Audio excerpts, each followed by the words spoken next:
जम्मू और कश्मीर के पुंछ में तैनात एक अग्निवीर सैनिक की जान चली गई। अग्निवीर सैनिक की पुंछ जिले के मेंढर उपमंडल के मनकोट इलाके में एलओसी के पास ड्यूटी थी और इसी दौरान उसकी संदिग्ध परिस्थितियों में गोली लगने से मौत हो गई। बताया जा रहा है कि बुधवार को नियंत्रण रेखा के पास सैनिक की गोली लगने से ये मौत हुई। मरने वाले सैनिक की पहचान कर ली गई है, जिसका नाम अग्निवीर अमृतपाल सिंह के रूप में उसकी शिनाख्त हुई है। अमृतपाल सिंह की उम्र महज 19 से 20 साल थी।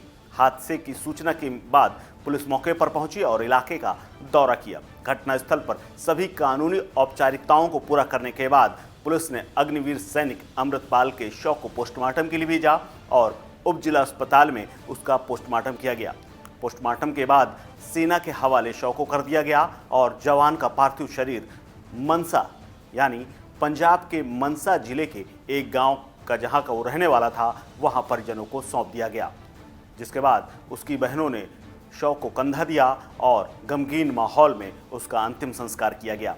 हालांकि मनसा जिला प्रशासन और भारतीय सेना की तरफ से किसी प्रकार का कोई आयोजन नहीं रखा गया और शांति और सामान्य तरीके से उसका अंतिम संस्कार कर दिया गया। बताया जा रहा है कि अग्निवीर होने के चलते उसको सैनिक सम्मान नहीं दिया गया और सैन्य सलामी जो होती है वो भी नहीं दी गई। हालांकि इसको लेकर के विवाद शुरू हुआ तो सेना ने सफाई दी है। सेना ने बयान में कहा है कि सिंह की मौत खुद को गोली मार लेने के बाद हुई, यानी उसने आत्महत्या की थी। इसीलिए मौजूदा नीति जो कि अग्निवीर योजना में जो नीति है उसके तहत कोई गॉर्ड ऑफ ऑनर नहीं दिया जाता है और सैन्य सम्मान के साथ अंत्येष्टि नहीं की जाती है। सेना ने बयान में कहा है कि ये दुर्भाग्यपूर्ण घटना है। अग्निवीर अमृतपाल सिंह ने राजौरी सेक्टर में संतरी ड्यूटी के दौरान खुद को गोली मार ली, जिससे उसकी मौत हो गई। इसके अलावा बाकी जानकारी और अन्य चीज़ों के लिए कोर्ट ऑफ इंक्वायरी के आदेश दे दिए गए हैं। बयान में कहा गया है कि सिंह का पार्थिव शरीर एक जूनियर कमीशन अधिकारी और 4 अन्य रैंक के अग्निवीर की इकाई द्वारा किराए की ली गई एक असैन्य एम्बुलेंस यानी निजी एम्बुलेंस से उनके घर भेज दिया गया। बयान के अनुसार उनके साथ आए सेना के जवान भी अंतिम संस्कार में शामिल हुए थे। हालांकि बताया जा रहा है कि स्थानीय लोगों ने जब विरोध किया तो पुलिस के जवानों ने उसे सलामी दी।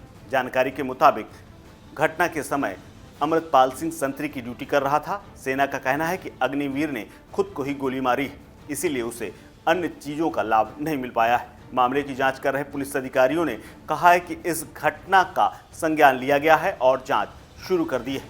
पुलिस के मुताबिक अग्निवीर की मौत की जांच की जा रही है और पता लगाया जाएगा कि आखिर घटना कैसे हुई है। अमृतपाल अपने माता पिता का इकलौता बेटा था और कुछ महीने पहले ही सेना में भर्ती हुआ था और उसकी तैनाती पुंछ इलाके में थी। उनके पिता गुरदीप सिंह ने बताया कि अमृतपाल सिंह दिसंबर में यानी 2022 में सेना में भर्ती हुआ था और हाल ही में ट्रेनिंग के बाद घर आया था। 1 महीने पहले ही वो वापस ड्यूटी पर गया था। पिता ने बताया कि उनके बेटे की शहादत पर उन्हें गर्व है। वहीं मुख्यमंत्री भगवंत मान ने शुक्रवार को अमृतपाल की शहादत पर गहरा दुख जताया। सीएम ने कहा कि राज्य सरकार की नीति के अनुसार परिवार को आर्थिक सहायता दी जाएगी।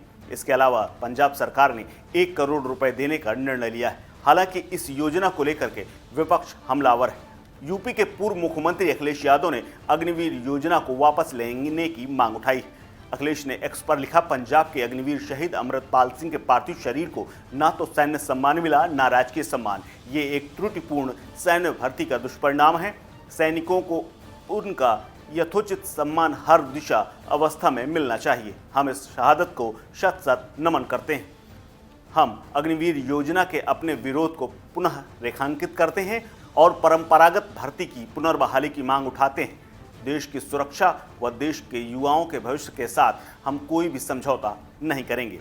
वहीं कांग्रेस ने भी अमृतपाल सिंह के अंतिम संस्कार का वीडियो शेयर करते हुए लिखा कि पंजाब के रहने वाले अमृतपाल सिंह अग्निवीर के तौर पर सेना में शामिल हुए। वो कश्मीर में तैनात थे। 10 अक्टूबर को उनकी गोली लगने से मौत हो गई। ये दुखद है और देश के शहीद होने वाले अमृतपाल को सैन्य सम्मान के साथ अंतिम विदाई नहीं दी गई, ये और भी दुखद है। इस खबर में फिलहाल इतना ही। अपडेट्स के लिए बने रहिए वन इंडिया हिंदी के साथ। नमस्कार।